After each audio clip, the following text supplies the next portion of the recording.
Hey everybody, welcome back to another Good Faith Energy production. I'm Pablo, and today we're answering a question about why we design houses without solar in mind. Today we're going to answer questions about that, the Tesla solar roof, Tesla power walls, and in general why solar costs so much when really it could be a lot more affordable if we designed our houses with solar in mind from the get-go. More on that in just a moment.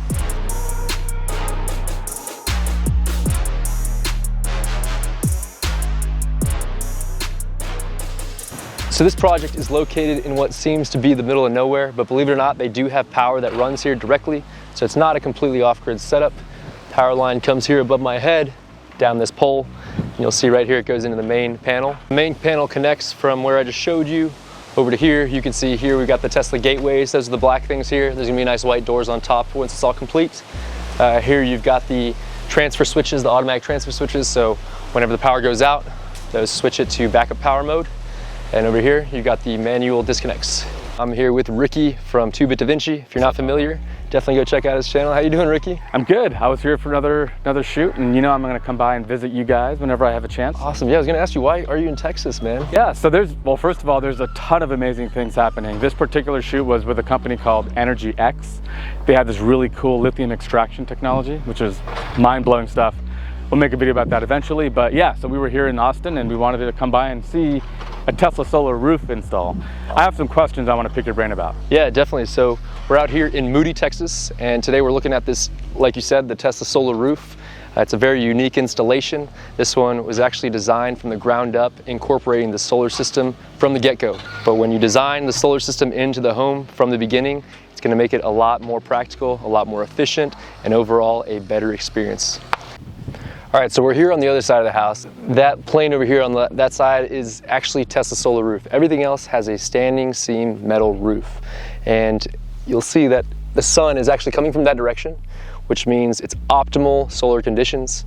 And that's something that we don't always get here in Texas. A lot of the houses have chopped up roofs, lots of ridges, lots of valleys, and it just makes it more complex to get the perfect setup for solar. I think you could probably say something about that on your house, because I know you've retrofitted solar on your house, is that right? Yeah, so when I bought my house, it was kind of a blessing and a curse, but we had a bad roof, which scared a lot of buyers away. Really one of the reasons why I was able to afford it in the first place. But I knew I needed to get a new roof. So I did look at the Tesla solar, and our original quote was like 120 something. But if by the time they got out there and measured and everything else, that was over like $200,000, something like that. So this has got to be something you guys get all the time. I got a quote, and now you want double or 50% more, right? And that's got to be frustrating. But it doesn't. That doesn't fall on you guys. It's just a shortage of knowledge when it comes to roofing, maybe when it comes to estimating. Is that probably fair? Yeah, so a lot of people talk about, you know, I read this thing on Forbes, I read this thing on CNET, the price is this, the price is that. Well, a lot of those pricing structures are based off of old information. So we're looking at 2021 figures. So what does that mean?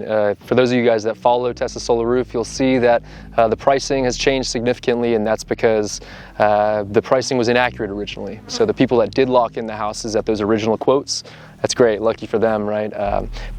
But today it's just not real figures, and Tesla's relying on installers like us for the Tesla solar roof to do all the installation, all the labor, even the quoting, and that's because we've done a lot of them. We've done about 50 at this point, and it's something that we've gotten good at. Don't base your numbers off of historical figures. Look at what today's numbers actually are. Look at installers that have actually installed this product, and I think you'll get a better idea of what the cost is. So in that case, then my question for you would be, who would it be good for? I think a lot of people come in and thinking, I need a new roof plus solar panels, but this costs way more than that. It's probably better to be thinking about a premium roof plus solar, maybe even a little bit more than that. Definitely. So okay. What we like to do is say, okay, the Tesla solar roof is not super comparable to a solar system. It's more like a luxury roof, like a slate tile, maybe like a Spanish tile roof, plus a solar system on top. So on average, like a luxury roof goes for about $100,000, give or take, in Texas.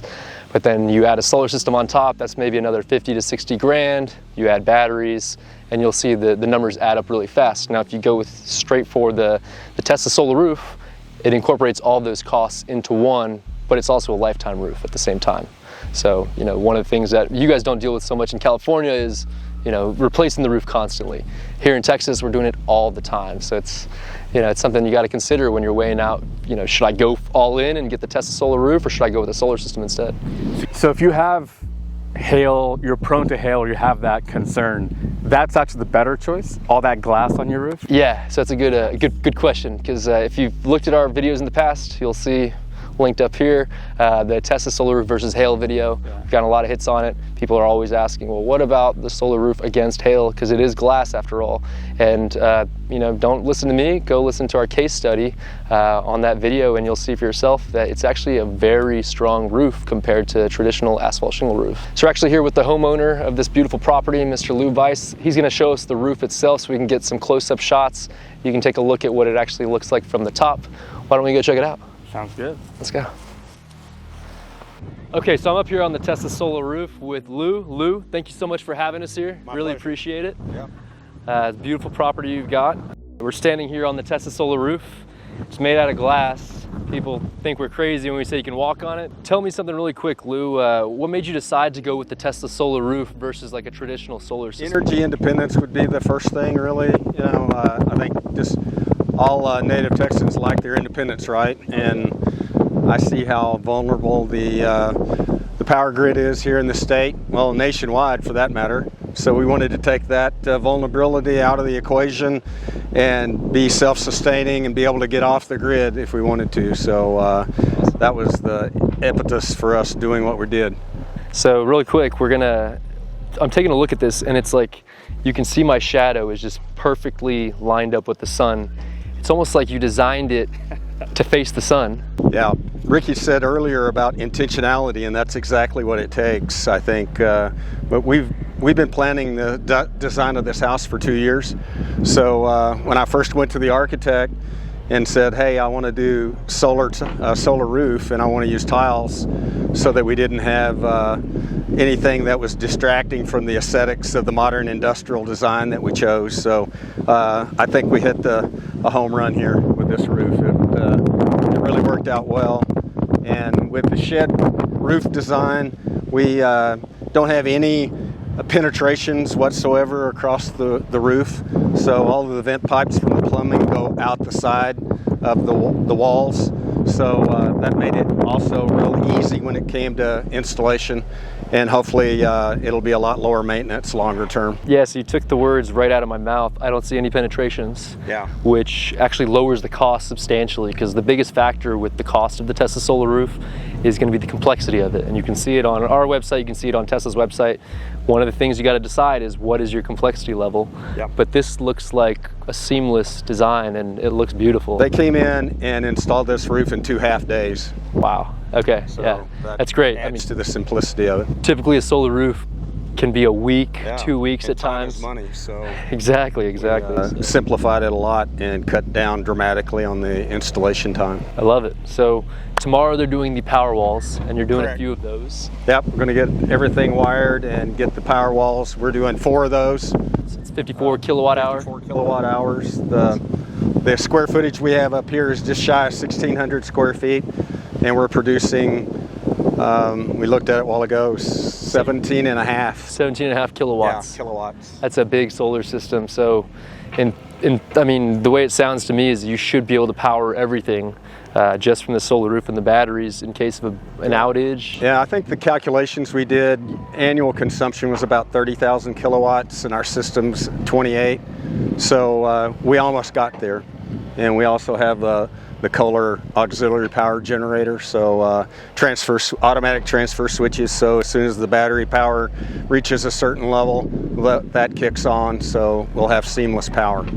Excellent. Best of both worlds, but Yeah. let's keep that generator off for now. Okay, yeah, I don't want to make any more noise than it needs to, but I've got a 500-gallon propane tank buried there in the yard, so we'll be prepared for it if we do need it. You're ready. I love it. Yeah. Thank you. You're welcome. So when I say this house was designed with solar in mind, one of the key things to think about when you're designing a house for solar is to make sure that the house is as efficient as possible. Sorry about the music in the background. They're doing construction, so just ignore that for now. But efficiency, like I said, is key. If you check out the walls in here, it is spray foam. Outside it's 100 degrees. It feels almost like 80 degrees in here, so it's excellent, which means the house is gonna be super efficient and the solar system is gonna produce enough power to run everything despite the size and the load of this house. So this property is super impressive. Custom everything. Custom pool, custom lake in the back, custom gazebo right above the lake. Everything's beautiful. They're building it from the bottom up. They have multiple different types of roofs, but they decided to have just the solar roof on the one south-facing roof plane, and that makes it very easy to almost hide the system, but it's a very modular design. You got the solar roof on this side and everything else is standing seam metal. There's actually a little bit of TPO as well, but it makes it just a very, very nice, unique, and aesthetically pleasing look. You wouldn't even be able to tell it's a Tesa solar roof unless somebody told you. So something to consider is, like I said, always build with solar in mind. If you don't consider having a solar system before you start building in the first place, I promise you in the next 10 years or so, you're gonna be regretting that after the fact. Power walls are going in tomorrow. It's gonna be amazing. They have 4 power walls going in place. That's 54 kilowatt hours of storage capacity. It's gonna run everything from the pool pump to the AC. The 4 Tesla power walls are gonna be an incredible backup. Like Mr. Liu said, they have everything backed up so that they are secure in case of any sort of outage. They are tied to the grid, but he is not reliant on the grid, and I highly suggest that you consider doing something similar for your future home. All right, so what we talked about is definitely gonna be design your roof with solar in mind from the get-go, okay? So we learned about the solar facing south. It's gonna face east and west. That's always gonna be optimal when you're designing your system. If you're building from scratch, always consider the solar system in advance. I wanna say a special shout out to Ricky Roy here from 2-Bit Da Vinci. If you haven't been to his channel, definitely go check it out. Amazing content, super technical for those of you that like to see the nitty gritty of the tech specs and how the solar system works. He's your guy. Ricky, thanks so much for coming out. You bet, it's tradition. When we're in Texas, we come visit you guys. If you're new to the channel, be sure to hit the like button, make sure to share, subscribe, and leave a comment below if you have any questions. Thanks so much for watching, and we will catch you in the next one.